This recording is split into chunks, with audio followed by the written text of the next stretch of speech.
Austria, New Zealand, Japan, Poland, Slovenia and China.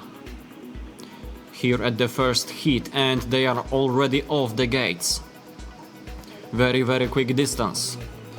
Let's see if Olivia Brett lives up to her older colleagues' achievements. And for now it seems so. She is currently second, just after Mandy Yin from China.